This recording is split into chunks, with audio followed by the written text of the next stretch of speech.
বলছি আমার ছেলেটার বিয়ে লাগানো তো একটি ভালো মেয়ে দেখে যেত। বিয়ে দাও নাই বেঁচে আছো, ছেলের যদি বিয়ে দাও কদিন যে বাঁচবে আর ঠিক নাই। কেন এখন ছেলের যদি বিয়ে হচ্ছে, ছেলের যে শাশুড়ি সে জামাইকে কিনে নিচ্ছে, আর জামাইয়ের হচ্ছে কি বলতো নিজের মাটা পর হয়ে যাচ্ছে।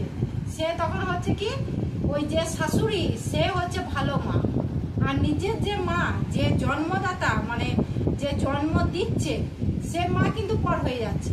তাই বন্ধুরা একটা কথাই বলতে চাইছি যে দেখো, প্রত্যেক জনাকেই বলছি, জানি না হয়তো সবারই কেমন লাগবে।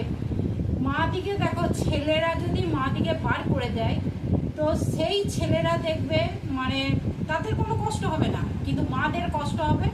তখন কি বলবে জানো, বলবে যে ছেলেটাকে যদি একবার চোখের দেখা দেখতে পেতাম, মানে খুবই কষ্ট হয় মাদের। কিন্তু ছেলের কষ্ট নাই, যেহেতু ভালো মা তো পেয়ে গেছে। আর এরপরে তখন ছেলে মা কিন্তু বলতে চাইবে যে ছেলেকে যদি একবার দেখতে পেতাম খুব ভালো হতো। আর শাশুড়ি দিকে পার করে দিলে শাশুড়িরা দেখবে ব্যাগ ভর্তি জিনিসপত্র কি করে আমি জামাই বিটির কাছে নিয়ে যেতে পারি, সঙ্গে একটা কিছু অজুহাত দিয়ে শাশুড়িরা ঘর ঢুকবে, কিন্তু মারা না। কোনো দায়ী বিপদ হোক, দেখো মারা কিন্তু সেই দিনটা ভুলে যাবে যে আমাকে পার করে দিয়েছে। মারা কিন্তু সঙ্গে সঙ্গে আঁচল দিয়ে বেটাকে দেখবে বিপদে হাত থেকে ঢাকা দিয়ে রেখেছে।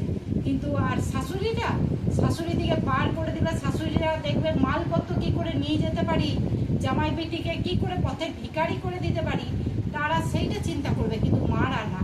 কেন মা মাই হয়, মা তো জন্মদাতা মা, মায়ের সাথে কখনো শাশুড়ি তুলনা হয় না।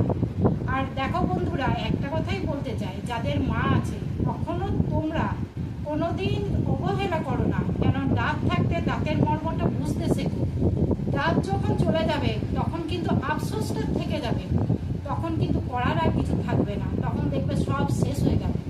তাই বন্ধুদিকে একটা কথাই বলছি যে যদি কথাগুলো ভালো লাগে তো আমার এই চ্যানেলটাকে লাইক শেয়ার অবশ্যই করবে।